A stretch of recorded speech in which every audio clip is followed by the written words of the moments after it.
us all start the first session for this afternoon. So our first session this afternoon is entitled Tabletop Role-Playing Games Better Self Through Play. So tabletop role-playing games is a growing hobby, having gained popularity thanks to popular media such as The Big Bang Theory and Stranger Things, as well as online shows such as Critical Role and many existing podcasts. The discussion explores how these games can help its players, both children and adults, better themselves in both interpersonal skills, business-related skills, and confidence-building practices. And now, I would like to introduce you to the one who proposed this topic and our moderator for this panel, Mr. Tobie Abad. Hello, everyone. Hi, so I'm Tobie Abad. We can start with the slides na, I guess, para lang it's supported. Yes, when ready. So I'm Tobie Abad, and I thought that this panel would be an interesting thing to have in this event, especially considering how role-playing games as a hobby has grown through the years and has made its presence much more known here in the Philippines. The outline, just so people know, we'll be talking about who we are, gaming in the Philippines, pop culture and gaming, then how you can better yourself through gaming, and then we'll have a Q&A. So, me first.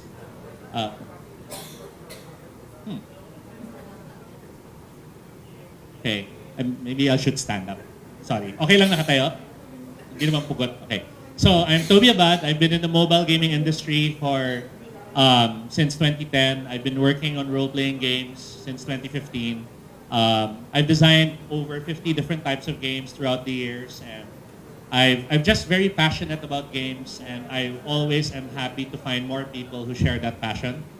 Thankfully for today, I share that stage with a few other people. We have Lanz, Frago-Crisostomo, who is one of the most charismatic and influential leaders in the local communities right now, especially when it comes to Dungeons and Dragons and Call of Cthulhu.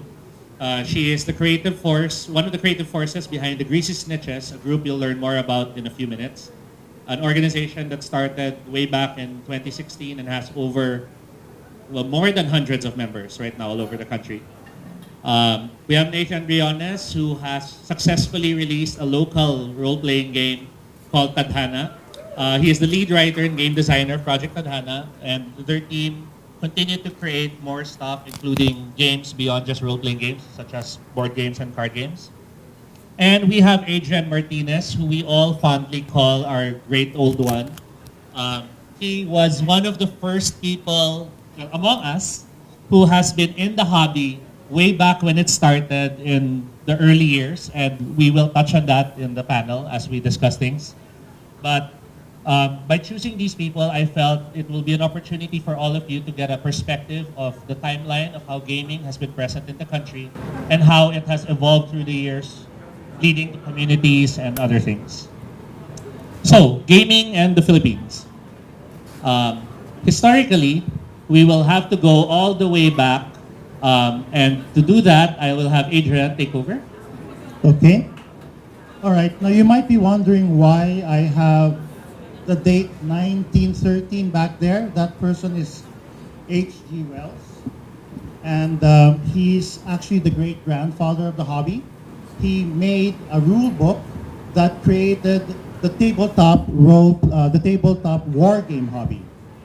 And from there, in 1971, that hobby evolved into a very specialized rule set called Chainmail, where instead of commanding armies, you command one character with superpowers. Next slide, please.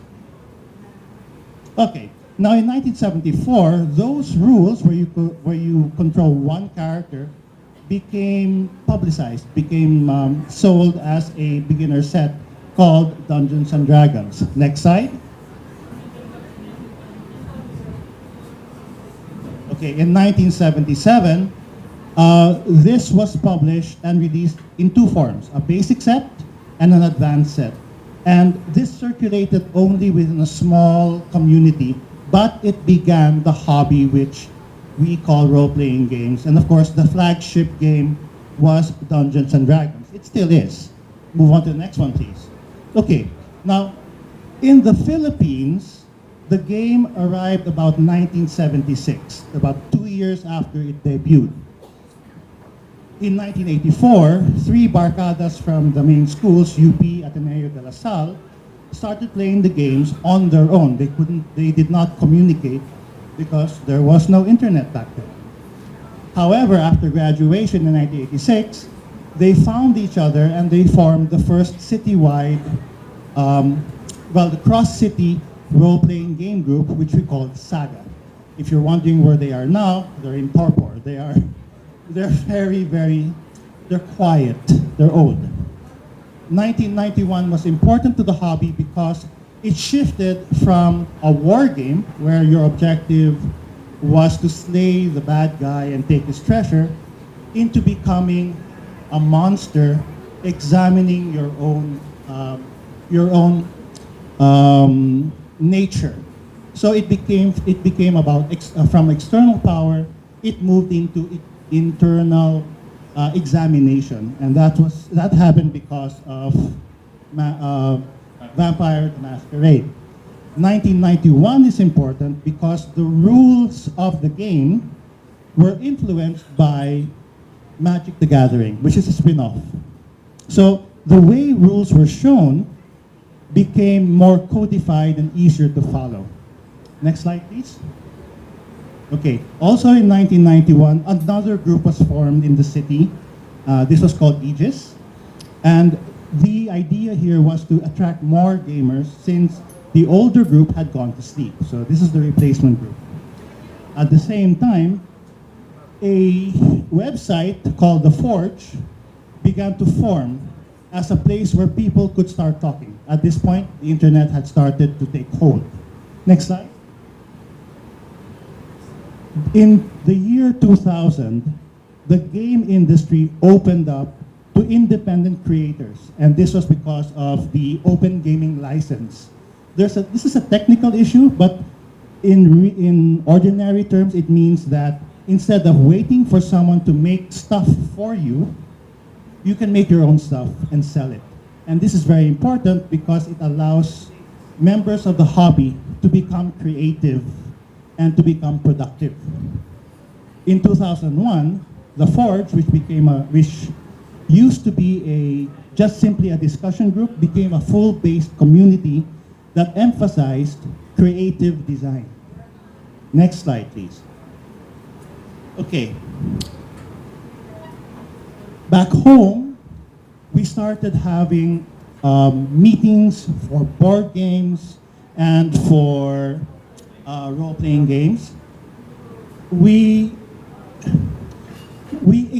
experienced a sort of schism created by the online role-playing phenomena called Ragnarok Online. This turned out to be a good thing because it got people interested in the hobby through the genre of fantasy and heroism. So even though we lost a lot of players to this game, it created a lot of people who became curious about how the hobby that spawned it played out. In 2004, people started pushing their own creativity. This was the old school revival OSR. Okay, next please. Okay, this is where we're starting to come to the present time. These two games are important because they were design changes that allowed more people to enter the hobby. Before them, most games took a long time to play, hours and sometimes even days. These two games, The Apocalypse and Dungeon World, allowed players to play one-shot games, lasting only about the time in a convention like this, which was very unusual, but it also made the hobby more accessible. In 2014, the 5th edition of Dungeons and Dragons came out, which made the hobby even more accessible. It became easier to understand. It became friendlier to people who wanted to tell stories. Next one, please. 2014 to 2016. This is where Lanz comes into the picture, right? So Dungeons and Dragons creates the Adventurers League. The Greasy Snitches form around it to push Dungeons and Dragons. And there are GM seminars where the people who play hobbies want to actually get together and talk about how to run the game better. Next slide. Okay, we are now at the present. Project Tadhana here. Then the Indie Fiesta, Design Week 7. The main point is, today, the hobby is actually alive, productive, and vibrant. And it has grown up from its wargaming hobbies. Instead of being a niche hobby, where people are just concerned about conquering and looting, the hobby now becomes a medium by which people can examine the stories that they play in. So we now have rules that allow people to share experiences and examine them as well. So that's it for a very brief history. I'll move you back to Tobie. So as you can see, role-playing games have been present in the Philippines for quite some time. Many of you might be wondering what exactly are role-playing games. And I know I skipped through that because I didn't want to start with a lesson. I wanted to start with a small presentation that shows that it is not a new phenomenon. It is not a new hobby. The gaming, the joy of creating stories, of playing with friends and crafting your own worlds has been around long enough that it might be older than some of you present right now. And to keep it brief, role-playing games are basically, it's a group hobby, or it's a group game wherein a group of friends gather at the table and form a story, each one playing certain characters, with one person being what we call the dungeon master or the game master, who then handles the rest of the world that those characters are set in. Different games use different mechanics to resolve conflicts or to make decisions. Dungeons & Dragons, the most popular one, of course, uses what we call the polyhedral dice. Those are those weird shaped dice. Other games like Tadhana use cards, and some games even use stuff like Jack and Poi, or in the case of other more independent games, they even use the Jenga tower as your resolution mechanic. So it's a very creative field with very different ways of having manifested. If you're curious to know more, pop culture has started to get, what's the word? Pop culture started... Mainstream? Yeah, Mainstream? From what used to be a hobby that we used to play on our own without anyone else knowing, with our parents thinking we're starting a cult or something, it has gotten to the point that it's mainstream enough that it started to appear in pop culture. Examples would be, there's an episode in Community where they play a role-playing game. Stranger Things, the entire plot pretty much revolves around the fact that they're gamers and the threat they face might be related to gaming. Futurama has a role-playing game episode. Rick and Morty has a tie-up with Dungeons & Dragons right now. And then She-Ra, Princess of Power, a fantastic series, has another episode fully devoted to role-playing games as well. And this is just recent examples. There are even older examples that exist out there. I heard that there's one in E.T. as well. Mm-hmm. There's a particular scene there where they're playing, you don't really see it, but that's what they're playing, Dungeons & Dragons. Now, for those who are curious to know more about learning to play or how big the presence of the game is in the country, Lanz will now be our person to talk about communities. I'm gonna go stand up because it's easier. All right, so I'm Lanz. I'm from the Greasy Snitches. Yes, I am proud of that name. It came about, we are a group of friends, basically, and we were playing, and there's this spell in Dungeons & Dragons called Grease. So that's where our name came from, I have to clarify. Anyway, so we've been playing since 2016 until now, but now more than just playing, we're actually making the community bigger. And I'll get to why we're doing that in a bit. First, let me show you what we're doing right now. Okay, I did something. All right, cool. So, okay, I don't know if you can see the numbers from over there. This is the D&D Adventurers League PH. We started last June 2017, if I'm not mistaken. We now have 2,800 members in the group. And Facebook groups, right? I mean, some of them aren't very active, but as you can see right here, we have the stats. Out of 2,800 players, we have 2,500 active all over the country. But that's just from June 2017. These are some of the events we do. The Greasy Snitches, what we do is that we go to different places and we run games for people. We really want to push RPGs. This was our last event in Baguio. So we go up there, we run games for the gamers up there. We actually have people in Davao and in Cebu running D&D games as well. This is our Red War. This was with iAcademy. We also push RPGs. Maybe I should stop using the word push. We promote RPGs in schools because we personally believe that it's a great hobby for kids. It keeps you reading. You have to read. You cannot run RPGs without reading a book, without picking up a book. It's one of the basics of it. It also promotes socializing, teamwork, and it promotes game masters as well. It helps you keep a team together, and it basically teaches you a lot of social things that you can use in the future and in real life. I keep doing that. Apparently it doesn't teach you how to use one of these. Oh, wait. Okay, so this is one of our charities. We're not just playing. We also want to do good to the community. We want to give back. And this is our Conclave Second Wind. As you can see there, this is one of our friends. It says, "Challenge me." Because during this time, we were raising funds for kids in Maguindanao. And this is how much we raised for gaming. We raised 150,000 pesos in 2 days. It's one of our proudest moments because originally it was just a feeding program for kids. But when we raised this and we gave it all to them, apparently their school was razed down by the war down there. So we were able to help rebuild an entire school for them. So it was one of our proudest moments as gamers, that we're not just gaming, we are a community.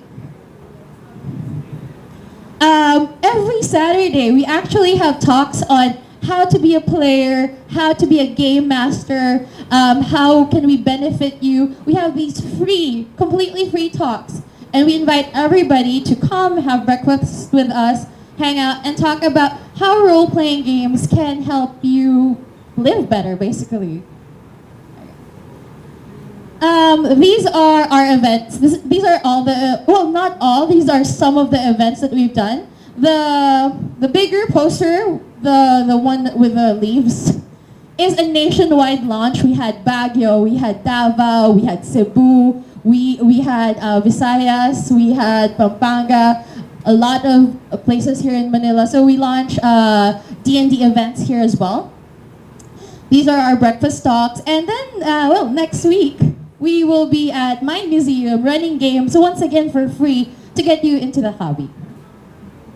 So why do we do this? When we started playing RPGs, admittedly, we were a group of nerds. We were a group of nerds who were very under-socialized. And we just found each other online, decided that, you know what, we'll come together, we'll play a game. And since then, we've grown so much. We've made charities, we've run games for schools, we've run games for British School of Manila. And we really believe that it helps the community, the Filipino community, grow. So if you want to have us there, we can approach us and we will gladly give you a card. If you want us in your schools, if you want us in whatever events you have, we will be there because we're really pushing the RPGs because we think it benefits the Filipino youth and community.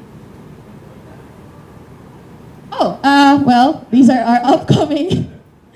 I'm gonna plug right now. So next week, again, we have a completely free event at Mind Museum BGC. It's called the Makers Fair.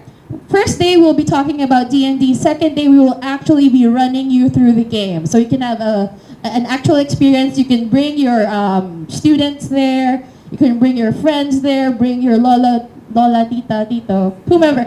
It's one of our best success stories as well. We've had full families. Full families come in, mom, dad, kids, and whatever, come and play our RPGs. And our quote from there is, the family that plays together stays together. Also, we have a really big event that's coming up in November. I cannot release details about it yet, but it's up and coming. You can follow us on Facebook, Greasy Snitches Presents, and you can stay tuned there. So there, save the date. Okay, so now that we've given you guys a glimpse of one, how big the scope of the communities are, two, how old it's been around, we now get to the meat of this panel, which we will go through as a group. And once we're done with that, before we open up the questions and answers, we would like Nathan to then take charge as he shares his journey on creating a local game. But for the meat of this panel, bettering yourself through gaming, so one of them is strategic thinking. In role-playing games, as you play your characters, and please feel free to chime in whenever you want, you train your brain.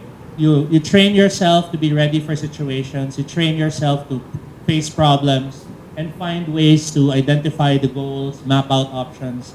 It's not a passive game, or it's not like just watching TV where you're not interacting.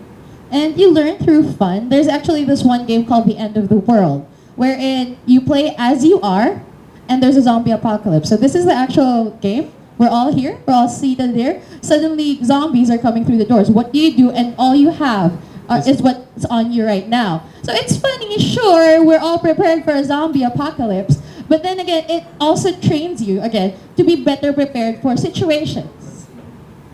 And the emphasis here is that you're not some intelligence floating above a board. You are playing a character who is deep into the situation. So it's not just an intellectual exercise, it's a visceral one and an emotional one as well. And this helps you deal with those feelings and those anxieties that come up during the game, and they carry over outside into the real world. You train yourself how to deal with these anxieties. Then we have time management. When you play role-playing games, a game can typically range from something as short as, 1 hour for some of the games I run, to as long as possibly 3 days non-stop for those really epic sessions. And, given we're all people who are learning our responsibilities, having our families, need our time with our loved ones, you have to learn to manage your time to make the most of the times when you can have those games. Likewise, within the games themselves, time management is important. If you're facing a quest where you have 3 days to stop the dragon from destroying the world, you won't spend the first 2 hours just wasting your time shopping for equipment. You're gonna go charge it to the quest and find ways to stop it. You maximize your actions to hit your objectives, and you keep track of the time that's passing. There's stress management, which I think Adrian can share on. The stress management, the nice thing about this hobby is that it's not theoretical. You don't learn a set of rules and you apply them, not like most seminars. You actually go in, try something out, find out what works, find out what doesn't, and learn to deal. And there's something that you can really say about an emotional component to the game, which allows you to build up a certain confidence in being able to handle yourself. So this game, this very special game, allows you to put yourself in situations without endangering yourself in any way. And the lessons that you get, that you carry away from the game, remain valid in everyday life. Yeah, to focus despite emotions, there can be very highly stressful situations. Do you save the princess or do you save the king? Who's next in line? Who's prepared to rule the kingdom? You come across all these problems that are, yes, hypothetical, but as Adrian did say, the lessons you learn on table can be used in real life as well, which is one of the big reasons why we keep pushing promoting these games. I swear I don't push things. This is why we keep promoting these games in schools. It's a very good skill for kids to learn at a very young age. So part of that is also taking turns. Especially nowadays, a lot of kids are raised using consoles, TV, computer games. So they become very, very used to instant gratification. They play this game, they get the reward. But in role-playing games, there's a lot of times where it's not your turn. So you have to learn to listen, you have to learn to wait, you have to learn to be patient. And this is all stuff you learn passively while playing the game. It's not forced upon you. There's handling loss, learning to be graceful, accepting when you make mistakes. Unlike other games wherein you are given options to choose from, in role-playing games, you can come up with the options. And sometimes the options you might choose are the worst possible things to do. An anecdote would be, we had one game where the group was supposed to sneak into a castle, and one of the players had the joy of carrying musical instruments because he wanted to make sure he had his musical instruments ready for the next scene. So he was sneaking around, playing music the whole time inadvertently because it was just clanging and banging while he was walking. And we were all laughing about it to the point that until now, whenever we have new games, he's always, I want that instrument this time, and stuff like that. And I run Call of Cthulhu. Now, Call of Cthulhu is based on H.P. Lovecraft's work. So as most of you are familiar, H.P. Lovecraft's work is very bleak, very horror-driven. Call of Cthulhu is branded as one of the deadliest games for characters. You can die in the first 5 minutes of the game. Now, you learn how to deal with the loss of your character. In video games, you can restart your character. He's there again. You haven't invested much emotionally. But when you're playing a character that you built, this was your baby. You wrote a backstory for this character. You pick their skills, and you roleplay as them. You talk as them. You make decisions as them. It's very hard to lose a character, but you learn how to deal with it. And as a GM, you can't just go killing characters. Death has to be meaningful. And these are the things that you learn to help you tell stories better. So you get to be a better storyteller through GMing, through gaming as well. Now, there's one word that I need to clarify because a lot of people have a preconceived definition of it, and that word is game. For most of us, the word game means something that you need to win at. Now, this game is different because there is no winning or losing. However, the enjoyment of the game lies in contributing. So even if your character ends up badly, he ends up destitute, he ends up shamed, or he ends up dead, if that character situation contributes to the enjoyment of the table, you have played well. And I think that's a very important lesson to learn, especially for children in this day and age, where cooperation and contribution need to trump, competition. Okay, so then there's thinking differently. Role-playing games are all about playing a role, being someone else, but they're also all about finding new ways to do things. Nika? Yeah, continue. Hello. You've been quiet this whole panel. I wanted to talk. I didn't think, I wasn't able to think of anything to add kanina. But when it comes to this, thinking differently, I actually used to use role-playing games to teach literature and creative writing back when I was a teacher in senior high school and in college. So when I taught senior high school and college, this was a way for me to help stimulate the students into thinking up their own stories, creating their own stories, appreciating stories. So for example, when I was teaching Filipino literature, instead of just making them read through it, they actually get to experience the lives of the characters inside of those stories. And when in creative writing, instead of slogging ahead and giving them assignments and making them do mundane tasks as write this many pages, instead, I make them play a role-playing game, live out their characters, create those characters from their experiences in that game. And you passed my class if you could create a compelling story with very good characters and lots of drama. Ganun eh, no? Anyway, yeah, that's what. What's important here also is that this game is not just a product that you consume. It is an experience that you create. And that's very different in our consumerist society where you're expected to buy a product and then use it up and buy another one.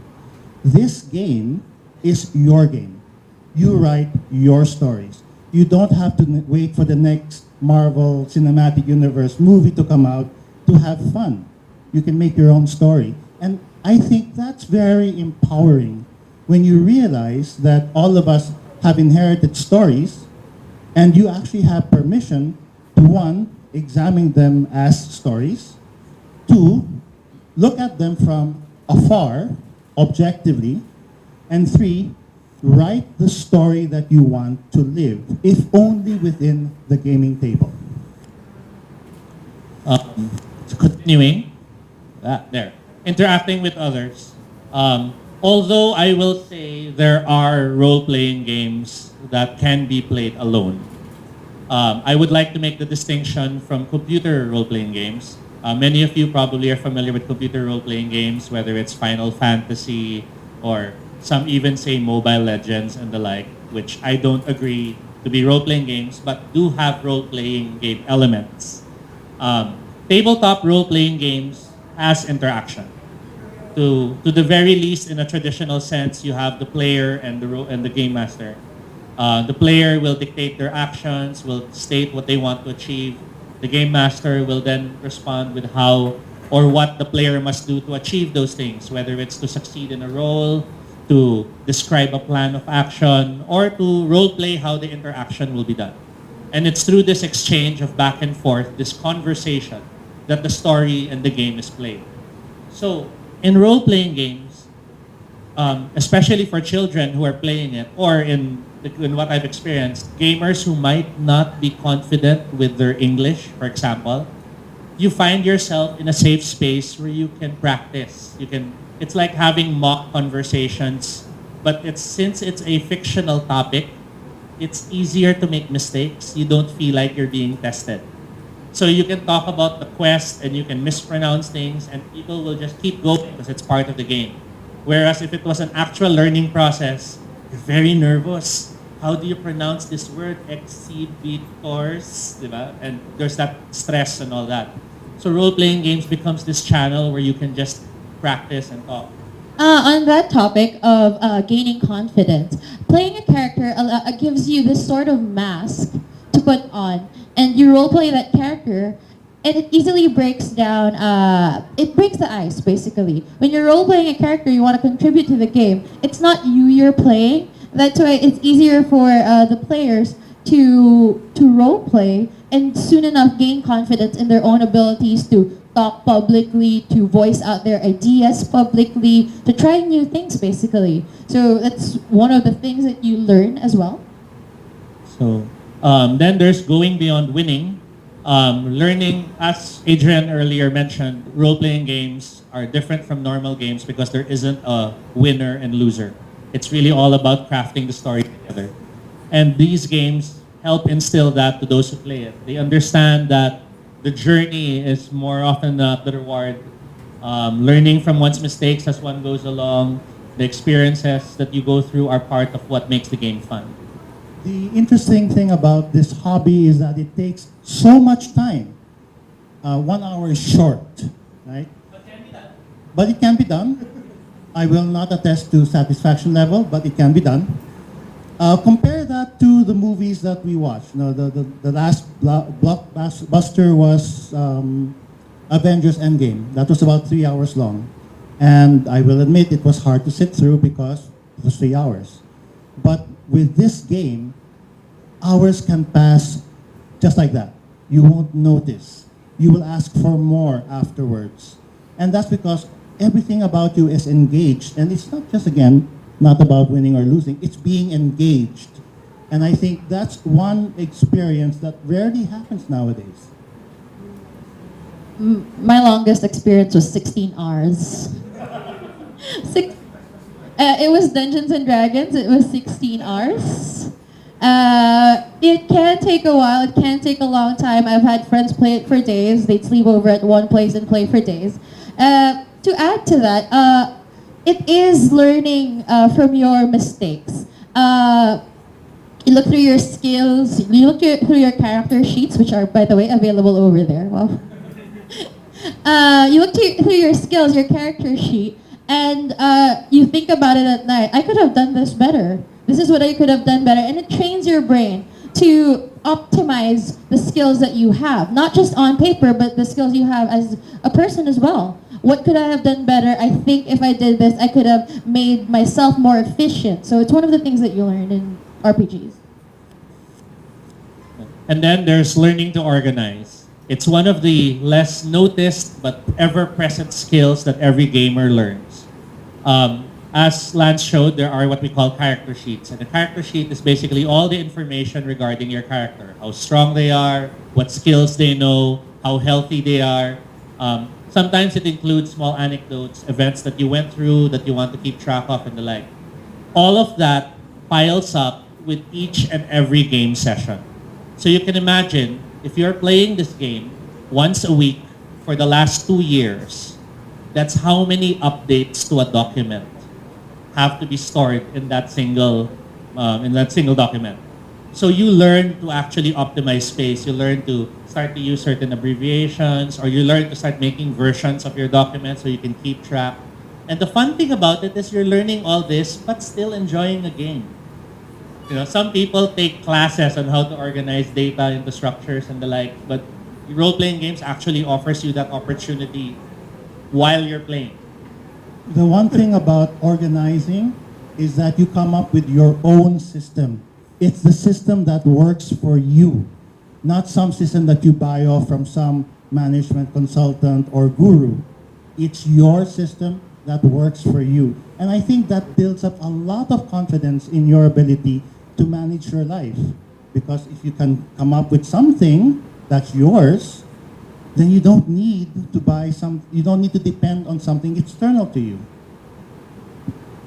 It's also one thing you learn as a game master. Imagine being God. Because you do control the whole world. You control the lives of the non-player characters that you have. You control the villain. You control the village that gets raised down. So for a tabletop role-playing game to be immersive, you have to write out these small details. Actually, you don't have to, but it's one thing you can do to improve your game.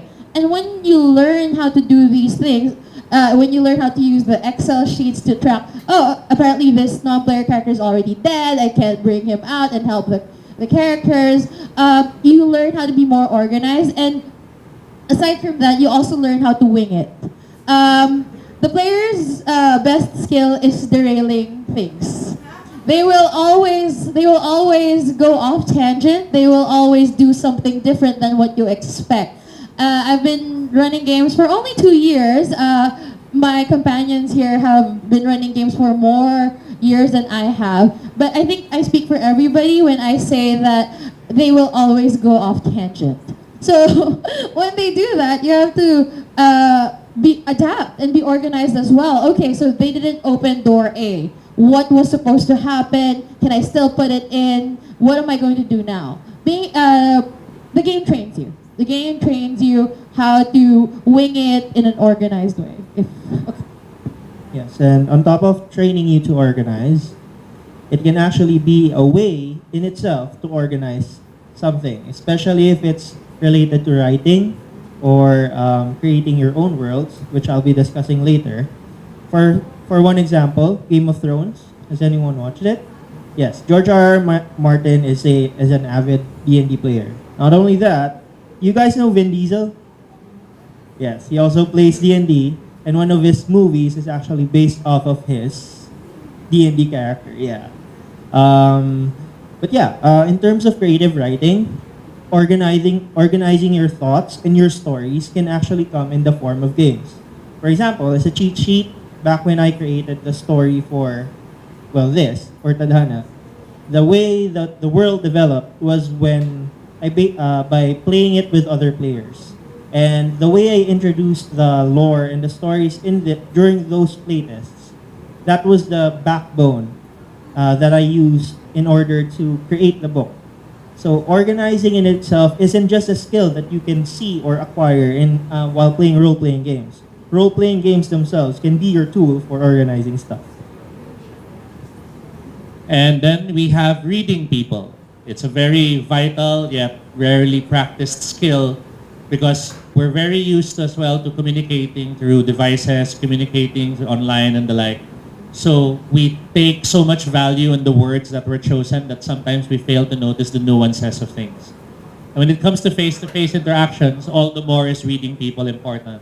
Being able to notice nonverbal cues, communicate what's knowing without really, using the wrong words or using the wrong references. Or sometimes it could simply be as simple as learning to shift your paradigm and try to see things from their perspective. That way, you can help them understand yourself better. Then we have friends with math. And I'm sure a lot of parents will be happy to hear this. Role-playing games almost always will require some level of math. And you'd be surprised how kids who play games will be the first ones who will want to be the ones to compute stuff. They'll be like, Ma, I want to make sure my strength is ganyan, ganyan. Would you like to share? Yes. I'm sure. I'm not sure, but have you heard of the Satanic Panic? It was in the earlier days of role-playing games where people thought this was satanic. Honestly, the only thing we're summoning here is math, which I guess is satanic in a way. But the only thing, especially imaginary numbers, it teaches math. Actually, I have a friend who is a very young child, and I asked him if he would do some sort of an experiment to see how well his child would pick up math. Since his dad is a game master who can run him games anytime. He's still young. We'll update you on that. Okay, so moving on. After Friends with Math, we have Broaden One's Horizons. Gaming offers all these different worlds for people to explore and play in. There are games about playing drag queens. There are games about playing corporate leaders who have to make hard decisions. There are even games that go beyond the table. So you have massive games called mega games, or there are public events where you have 80 to 200 people all playing in a single game. And this game might be a simulation of aliens coming to the world and how do the countries react to it. Or in some cases, it might be a simulation of, let's say, there's a major storm and there's flooding happening, and each group is now a major city center. So you're handling media, you're handling the electrical, you're handling plumbing, and now you're all making your plans as part of the game. I know there are even companies that use role-playing games now as part of their team building exercises. You want to share more? So role-playing games can offer you opportunities to see things in so many ways and to even explore things that you might not have thought you'd be interested in. Sorry. Speaking of broadening horizons, have you heard of the saying that racism, discrimination, and bigotry are cured by traveling? Well, for some of us, we can't afford to travel. But there are books. However, in my opinion, books are your brochures. They're your travel agency. But role-playing games is a way for you to actually experience them in the safety of your own table. But yeah, like Tobie said, there are a lot of games that cater to a lot of things. Whether it's topics relating to the LGBT or topics relating to culture and the differences in human ethnicities. Heck, even Tadhana is made for the sake of promoting Filipino culture. The way role-playing games work, it's just the next step when it comes to, we're in a literary festival, basically. It's the next step to literature, and it lets you experience so many things in the safety of your own home. How many people here have regretted taking a history lesson? May I see some hands? So everybody here likes history. Good for you. My experience with role-playing games is that it deepens your appreciation of history. Because not only do you read about facts and figures, you actually start inserting yourself into the narrative. And you discover, to your surprise, a lot of questions that the text doesn't even touch on. Questions like, why did Genghis Khan decide to conquer eastward? Why did the Venetians decide to go to war with the other city-states? These are facts, they're dry, they're established, but with a role-playing game as your basis, you can actually ask yourself these questions and imagine the answers.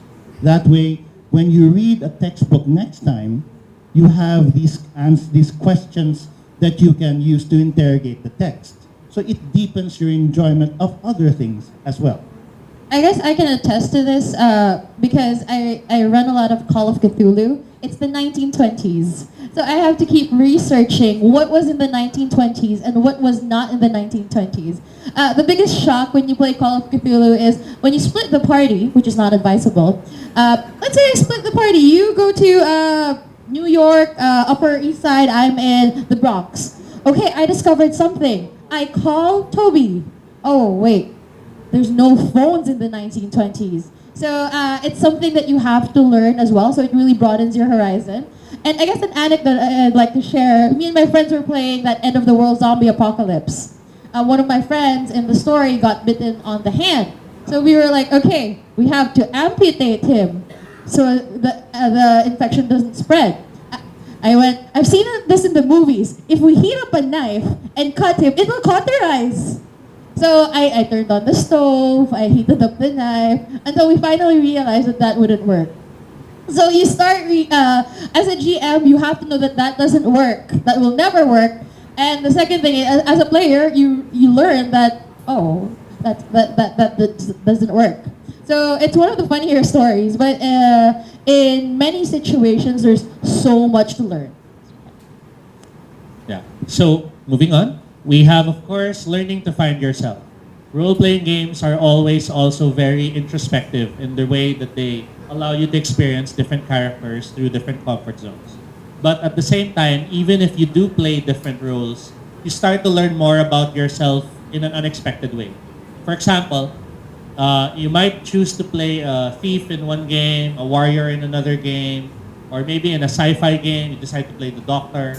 But you start to realize, regardless of what you play, there are things you will always choose to do because that's innately how you are. For example, maybe you're always trying to talk your way out of situations. So even if you're the guy with the biggest sword, there you are negotiating. Even if you're the doctor who could just drug the person to, get him to shut up and you can carry him and bring him back to the base, you'll still try to negotiate.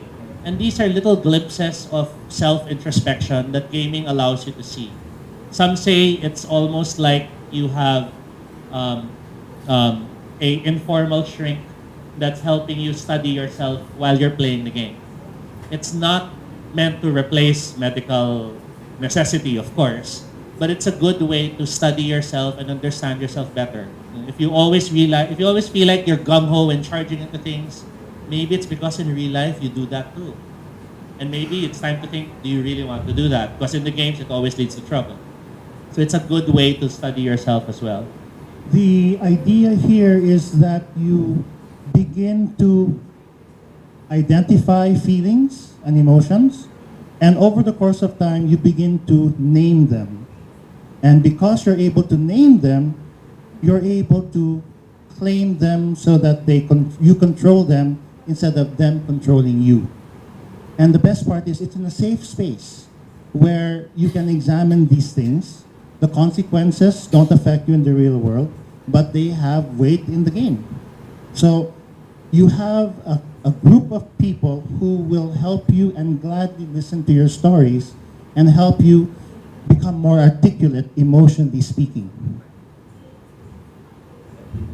Oh, and I'd just like to add, this is more personal sharing in a sense, that it helps you find yourself, especially in a world where accepting LGBT rights and the like are still a challenge in the Philippines. The lack of role models, the lack of easy channels to help yourself find yourself can become a challenge. In role-playing games, you have the freedom to play different characters. That includes different genders, that includes different social status, and the like. In my case, when I was growing up, and that was like years ago, I did not have my role models, so I was very much in denial of a lot of things. But I started to realize a pattern that I always felt more comfortable in non-specifically straight masculine roles. It was only later on in life that I started to realize that I was bisexual. But that was something I realized with the help of gaming, because it allowed me to find myself in a place that was safe, and I realized I felt more like myself.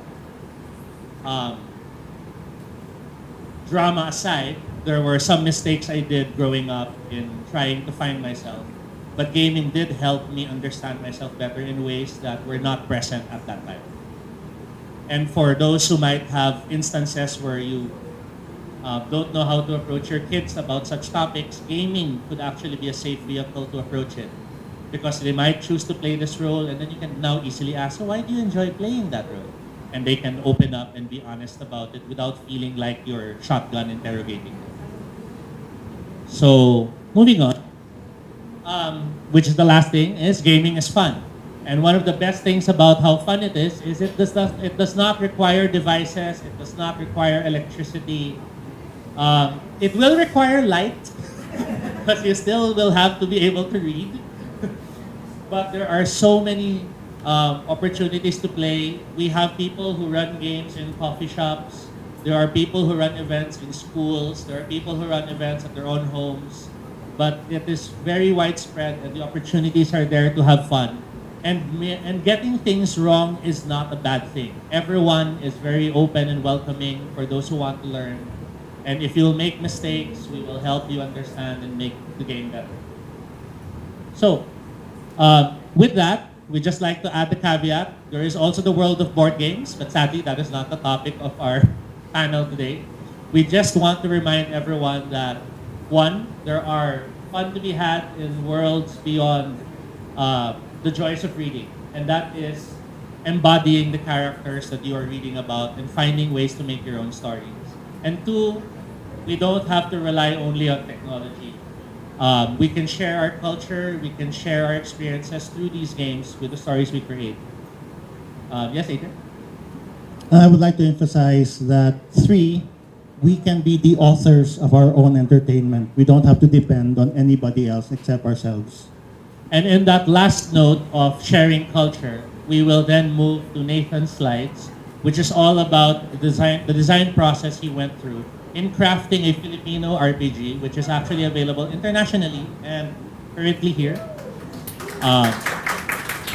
He is a very brave man who has gotten a book published, unlike me. So he will share his thoughts on how you can bring the hobby beyond just beyond just a hobby, beyond just a gaming experience, and actually make it something that you could... Your job. We could make it your job. So take it away, Nathan. Hello, guys. I'll be standing up because I'm more comfortable this way, as I used to be a teacher. Okay. So for now, I want to ask you, has anybody here ever played role-playing games, whether it's video games or tabletop? Very good. Who knows Legend of Zelda? Final Fantasy? Okay, yun na muna. So, I've already mentioned people like George R.R. Martin deriving their inspiration from tabletop games in order to create their own worlds, right? So my talk will actually be about world building and game design. When it comes to game design and world building, there is a common theme that's really important, and it is empathy. Because empathy is the key to answer the question, why? Oh, sorry. Oh, there. You guys know Neil Gaiman, writer of American Gods and The Sandman. Stories may well be lies, but they are good lies that say true things and which can sometimes pay the rent.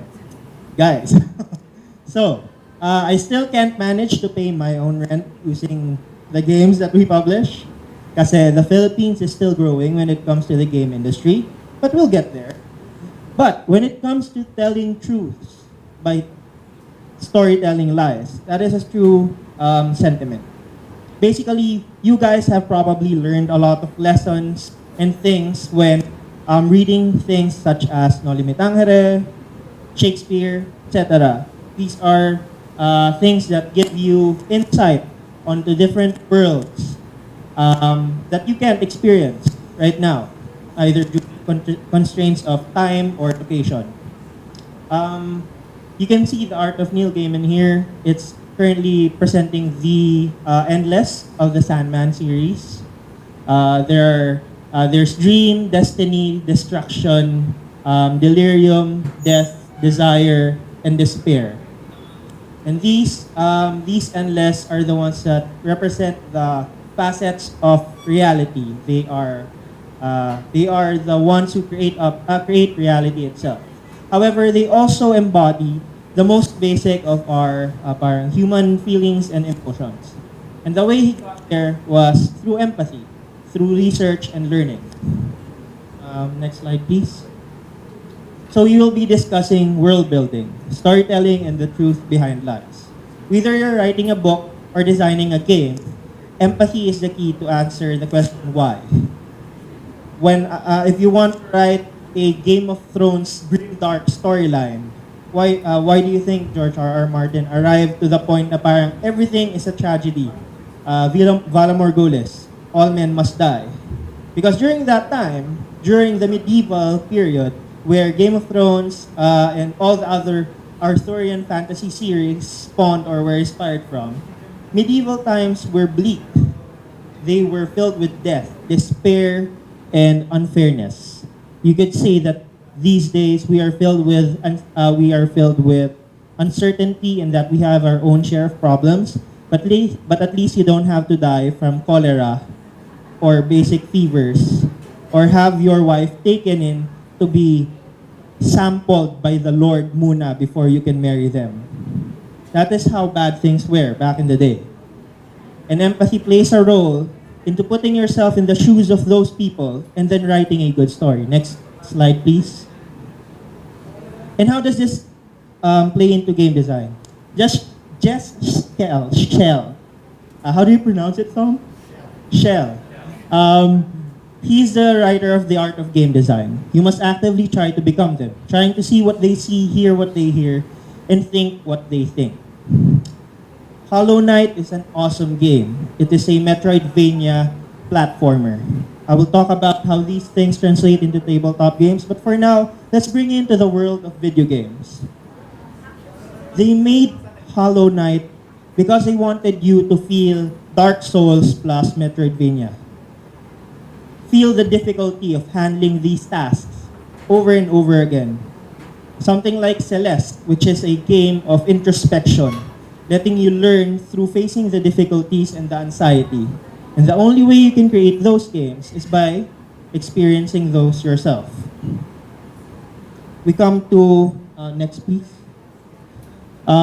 We come to the core of my philosophy in game design at least, which is the need, the idea, and the execution.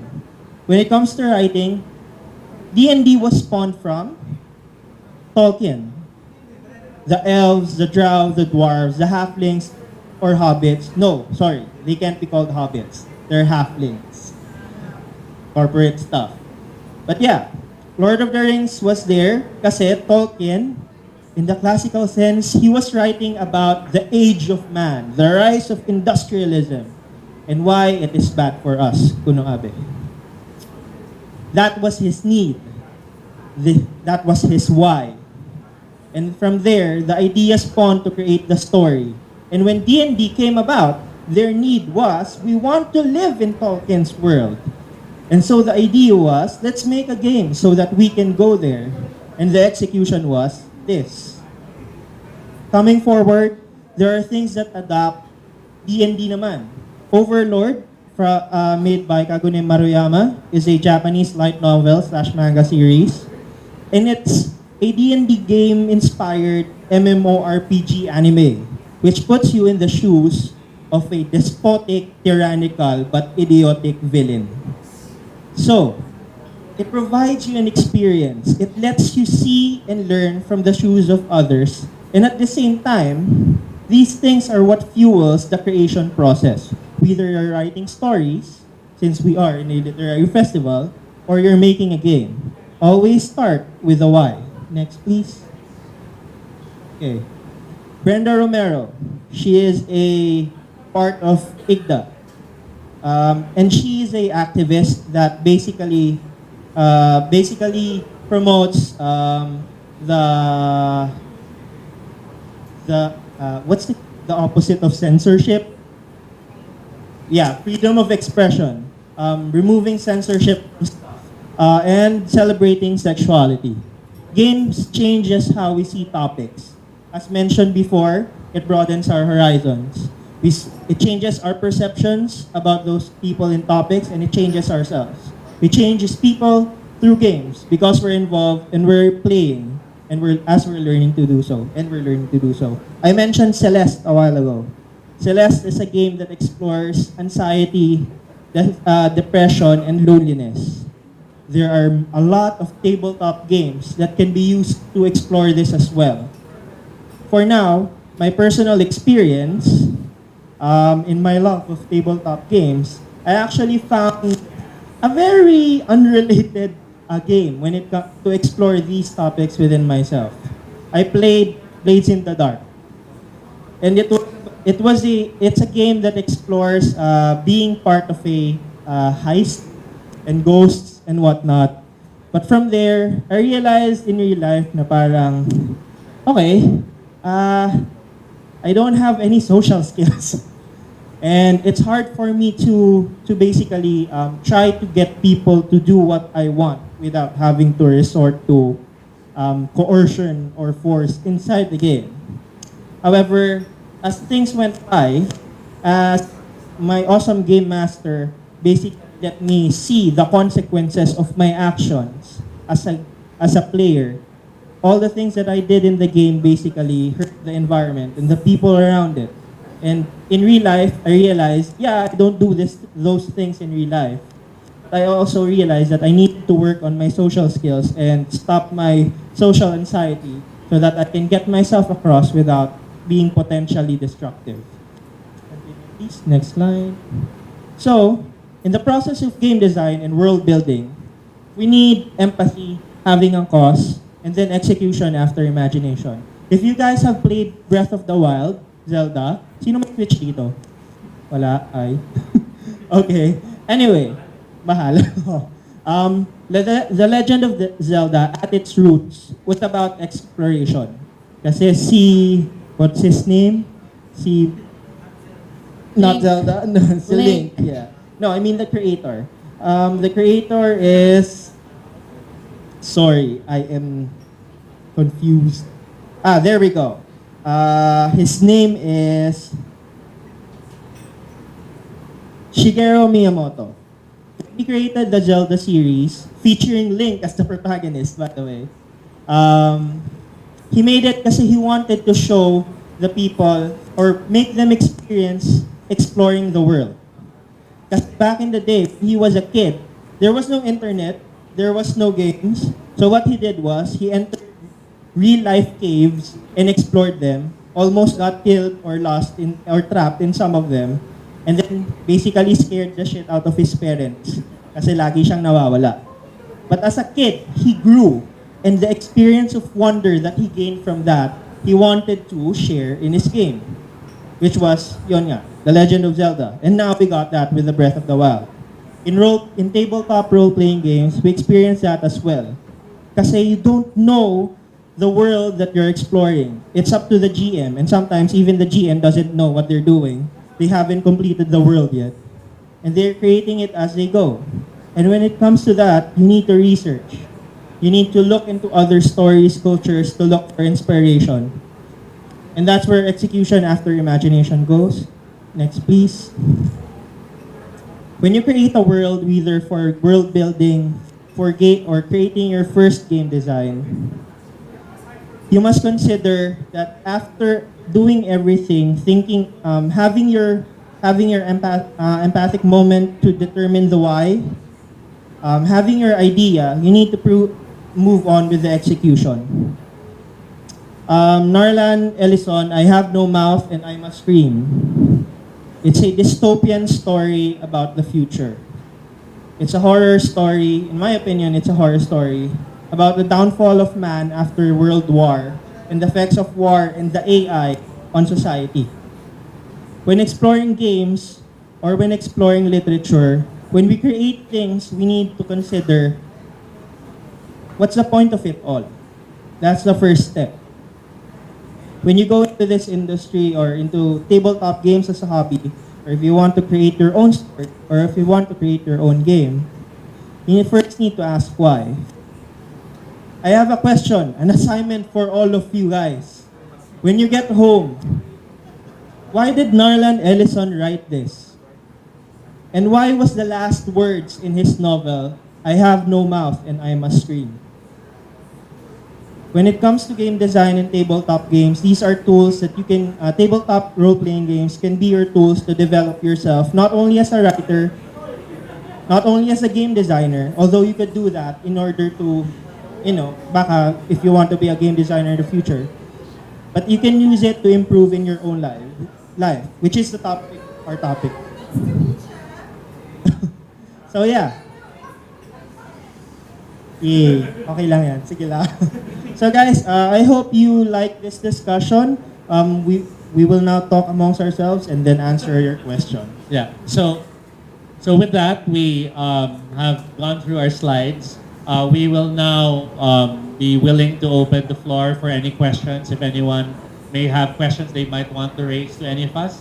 The questions can range from anything about role-playing games to anything about the historical presence of gaming in the country, to the communities, if you have questions about how to be part of it or how to join. Or if you have questions about publishing and the like, we're also willing to share what we know. While people are still considering their questions, I'll just open the floor for some discussion. Given where we are now in the local gaming communities and how the Philippines stands to have all these activities going on, what are you hoping for, or what do you hope to see in the next few years? Well, given how gaming is now, well, I just hope that the masses can see the value in games. Include us in more projects that can help out people. As you can see, Greasy Snitches have done an awesome job at helping out charities. I've also been helping out schools using role-playing games to teach their students. I've been to LaSalle, Ateneo, and one of my colleagues went to UP to do their games there. So basically, aside from making the industry grow, I hope people can utilize games more as a teaching tool. The goal of my gaming group, the Greasy Snitches, is an RPG on every table, on every home in the Philippines. Why? Because I grew up, I would have my friends and, oy, may PlayStation siya, no? Doon kami, may PlayStation siya. That's what we want for RPGs. Oh, you have that book at home? Tara, laro tayo sa inyo. That's the culture that we want to build. The word game, as you explained earlier, I feel like it can be a blessing and a curse at the same time. A curse because a lot of people don't take it seriously because it's game. But on the other end of the spectrum, it is a blessing because we can make mistakes in games. It is easier to make mistakes in games and learn that way. So that's what I'm hoping. That's what we're pushing for. Yeah. I like the state of the community right now. I'm very happy that it's alive and it's active and it's learned from past mistakes. There have been many made in the past. I would like more and more people to get into and experience the hobby, not just because it's fun, but because it's empowering. We have been conditioned to keep on buying things and to be dependent on external producers. I would like more and more of us, more and more Filipinos, to discover that they have what it takes within them to create wonderful things for themselves and for others. And I think the hobby will be a great vehicle for that. So, given that we've spoken so much about how games offers you opportunities to see different worlds, to broaden your horizons, I see that, well, also because I also publish my own stuff, I've seen that the world market has a hunger and a desire to learn more about Philippine culture or about the Asian experience. Would you have any suggestions or recommendations or maybe ideas that you might have of what would be awesome experiences or facets of our culture that would be awesome to share to the world through gaming? For example, I would love if there was a game all about bayanihan, all about having to move homes from one place to another because you're helping each other out. And maybe to make it more interesting, it's because there's a zombie apocalypse, and rather than just survival, we have to move the building. And that's what the game is all about. So it gives it a nice, unique touch, but it's still publicly interesting because it's about a popular genre. So would you guys have any suggestions or ideas? I would like to see a game that emphasizes how Filipinos like to connect to other people and how we're very cosmopolitan. We are not afraid of strangers. In fact, we embrace them. And I would like to see a game that actually celebrates that aspect of our culture because I feel it is underrepresented and underappreciated. I want a game, a tabletop role-playing game, where you play as a Filipino politician and see how they interact with the rest of the world. Yon. If you're all familiar with hashtag Manila Encounters, that was actually started by BJ Resho, an avid tabletop gamer friend of ours. And actually, we were the ones who started it. And we created hashtag Manila Encounters as an encounter for our games, basically. That's what we wanted to do. We wanted to collate mundane / supernatural stories in the Philippines so we can roll a dice. We can roll a dice, and that's the encounter that we would throw to our players. That's where it started. So I run Call of Cthulhu. I would like to see Filipino mythology, Filipino horror stories, kukunin ka ng manananggal or something like that. I love those things, and that's the games I want to put out there to the world. So I'm not sure if there are questions. None so far. So we'll just continue. Yeah, sure.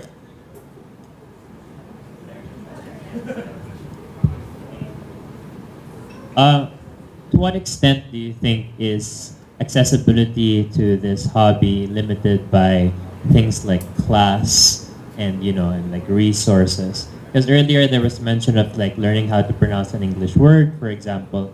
Well, why does it have to be English in the first place? And like there's this whole language barrier because most of these materials are in English.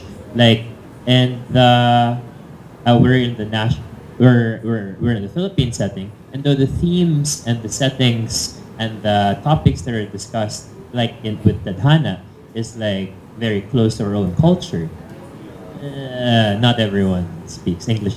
So, to what extent do you think is access to this hobby limited by stuff like class and education?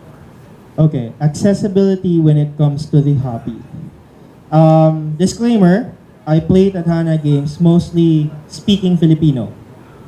However, that is a valid point. Why is it in English? If I'm being honest, because it's easier to market to the international audience. And while I want the Filipino people to appreciate our own culture, I also want it to be a parang link for Filipinos abroad or for other people to appreciate our culture. But that is a good point. Which is why dapat talagang magkaroon kami ng translated version. But still, sorry. last point. When it comes to accessibility, when playing role-playing games, you actually only have to have one friend who has the game itself. Everyone else don't need to purchase the book or anything. You just sit down on a table, leech off the friend which has the rule books, and they will play for you. So yeah. On that note, happy free role-playing game day to everybody. Oh, okay. I guess we're done. No, but there are a lot of. I'm really sorry. There are a lot of what do you call this? Groups right now who are gearing towards destroying that barrier. Tabletop PH, a YouTube channel, runs games in Tagalog. Yeah, we can move towards that. I was just listening to that translation group over there, and we can do it. One last point. One last point. The fact that the games allow you to make your own stuff, authors, is already an invitation and a challenge. Yes, most of the material is in English, but nothing will stop you from expressing your own culture, your own language, by playing your own way. There is nothing that will stop you. And you're free to do that, and it's all yours. And I think more people should realize that and take up that challenge and respond to that invitation. So to close, I would just like... Oh wait, we still have time? Oh, we do. Okay, kasi tumunog eh. So... Okay. So, a very, very important question to our panel. What games do you have planned to come out this year or next year? Okay, so I think I'll hand the microphone to Adrian. Okay, by August, I hope to play test a game I call the Gilit Gilit, which is about the unacknowledged and unembraced parts of Manila culture. So the things that we no longer pay attention to, but still exist, and we rediscover. So for those of you who are familiar with Neverwhere, which is by Neil Gaiman, this is the Manila version of it, all right? And things that Ambeso Campo likes to point out in his articles, and the website, I forgot the name of the website, but there's a website that has a lot of tidbits about Manila past. So I rely heavily on that, and I build that into a world that we can explore as players. It's supernatural, so expect a lot of magic, a lot of encantos, a lot of supernatural things, but all of them rooted in our superstitions and our pamahiins. So that's the exploration and celebration of the things we may have forgotten. So hopefully, if things go well, that will happen in August. So for our D&D group, we actually encourage young writers to write for Dungeons and Dragons. I just recently got published by Wizards of the Coast, which is this one. It's a short adventure. It's one shot. You can play it under 2 to 4 hours. It's available on their website online. But we are encouraging young writers. We are helping them get published on this for D&D. If there's any of you in the audience who would like to write for D&D, contact us. We'll help you out there. Currently, we have 6 locally brewed adventures for D&D. And in our events, we're trying to put in a Filipino flavor on things. If you've played role-playing games like Dungeons and Dragons, there are often familiar pets, which is basically animals that you have on you. We've gotten them to actually allow us to release Starshears and other Filipino bakunawa. We actually gave out bakunawa familiar certificates to characters that play our games. So these are characters that you can bring in any table in the world, and you would have a Tarshier, a bakunawa, a Filipino flavor to your character that is completely legal for D&D.